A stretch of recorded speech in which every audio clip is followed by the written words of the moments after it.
Good afternoon all. I thought I'd do a very quick video sort of selling the properties of Blu Tack over something like a helping hands. And in this instance I'm trying to solder a micro switch to a 3-pin header. It was actually a 5-pin header. I've pulled 2 of the pins out because this micro switch just happens to have its pins spaced at 0.2 of an inch.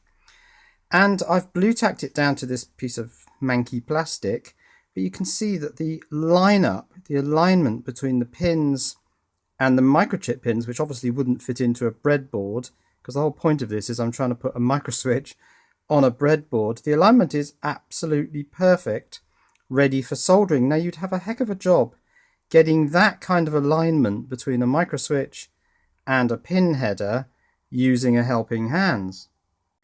And what I mean by helping hands is this sort of thing, which has a couple of crocodile clips mounted on these sort of pivotable arms.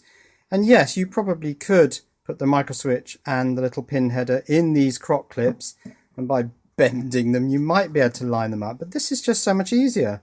It's all done on a flat plane. Wait till my camera focuses on that.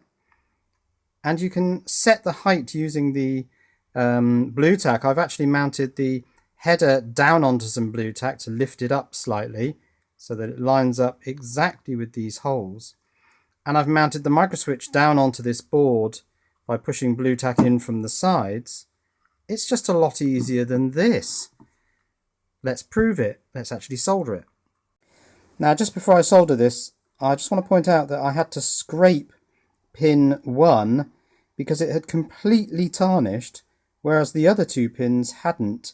So from that, I'm guessing that pin 1 is the common, the bit that actually moves between the other 2 pins, which are pin 2 and 3, but I'll confirm that after I've soldered it. But yeah, I had to completely scrape that, otherwise that probably wouldn't have taken solder. I'm rambling because I'm waiting for my soldering iron to warm up. Right, soldering iron's warm, so let's give this a go. Now it's all pointed towards me. The problem I've got is that board is moving around on my mat, so actually I think I'll Blu Tack this piece of white board down onto my green cutting mat. Okay, let's try again without it wobbling around everywhere. Flood solder onto there. Haven't really got brilliant access to this, but I think that's flooded on. Now I'm just wondering whether that one didn't go particularly well because of the tarnishing. Let me turn that around a bit and do the other 2. This is an ancient micro switch.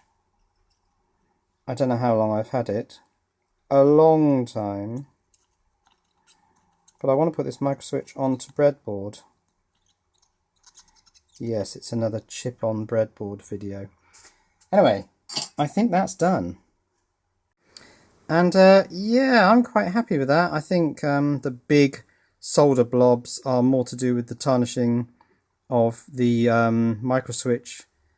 What are these called? Connections, solder tag connections, than anything else. But yeah, that's properly soldered and properly centered and lined up on that pin header. Let's see if it fits on breadboard.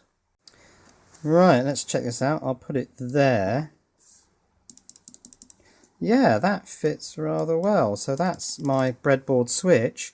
I think I might wire a couple of LEDs up and see whether I was right about that tarnished pin being the common pin. And yeah, looks like that's how it is. I've put positive to that common pin, a couple of LEDs to the other 2, the normally open and the normally closed. I guess this one is normally closed, and ground on those, and that's going between the 2 LEDs. So yeah. So I certainly think that there are times when Blu Tack beats the helping hands, hands down. That wasn't planned, but yeah, that's quite good. Anyway, just a short one. Cheerio.